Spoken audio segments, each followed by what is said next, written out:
कांग्रेस के खाने के दांत और दिखाने के दांत कुछ और हैं। ये आरोप बीजेपी कांग्रेस पर लगा रही है। और कैसे कर्नाटक सरकार का एक फैसला आम जनता जो कि कर्नाटक में है उनकी कमर पर चोट लग गई है, इसे इस रिपोर्ट में दिखाते हैं।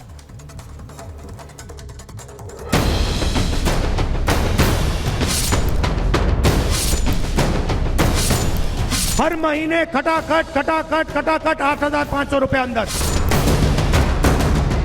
जनता का जेब खटाखट भरने का दावा करने वाली कांग्रेस अब खुलेआम जनता की जेब काटने पर उतारू हो गई है। कांग्रेस ने इसकी शुरुआत कर्नाटक में पेट्रोल डीजल के दाम बढ़ाकर कर दी। अब कर्नाटक की जनता को पेट्रोल और डीजल दोनों लगभग 3 रुपए प्रति लीटर महंगी कीमत पर मिलेगी, जिसको लेकर बीजेपी ने कांग्रेस के खिलाफ मोर्चा खोल दिया। हाथ ने बदल दिए हालात। हाथी के दांत और कांग्रेस के सिद्धांत, खाने के अलग दिखाने के अलग। मतलब कांग्रेस पार्टी पूरी दुनिया में और देश में ढिंढोरा पीटती है कि महंगाई बढ़ गई, और अपने राज्यों में जैसे अभी कर्नाटका में उन्होंने एक जिजिया फतवा लगाकर वहां पर पेट्रोल और डीजल का प्राइस बढ़ा दिया, और वो भी इतना बड़ा प्राइस राइज किया है, 3-3 रुपए से बढ़ाया है। 3 रुपए पेट्रोल, 3.25 रुपए डीजल। किस तरह से देखते हैं? सारे देश को वैसे ही देखना चाहिए। राहुल गांधी ने कहा था खटाखट फटाफट, तो खटाखट फटाफट 3.25 रुपए का बोझ पड़ गया। आलू, प्याज, दाल, रोटी, सब्जी, फल, अंडा, हर कुछ कर्नाटक में महंगा। कहाँ गए गरीब? अब तो महंगाई खत्म हो गई है ना। इनका झूठ इसी तरह सामने आएगा।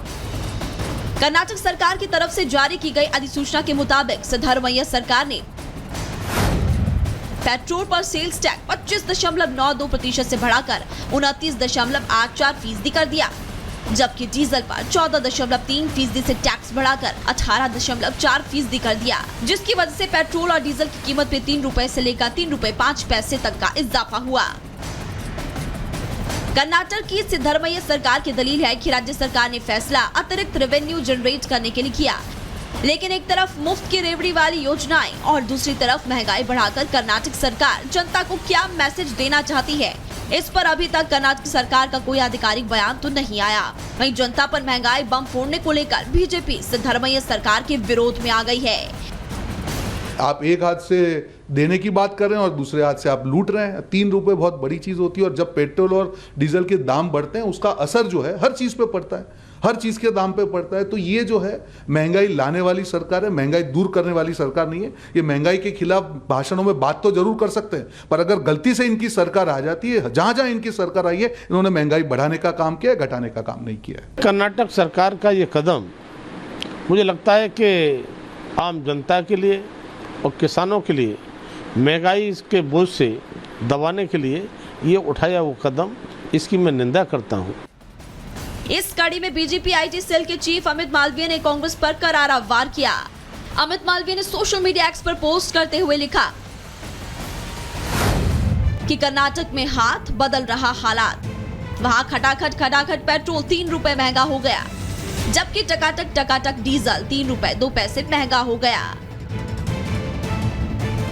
जाहिर है कर्नाटक में पेट्रोल डीजल की कीमतों में बढ़ोतरी से वहां पर हर चीज पर महंगाई का असर देखने को मिलेगा, क्योंकि आगे ढुलाई की कीमतें भी बढ़ना तय है। ऐसे में लोगों का आरोप है कि कांग्रेस ने लोकसभा चुनाव में बीजेपी के खिलाफ महंगाई को झूठा मुद्दा बनाया।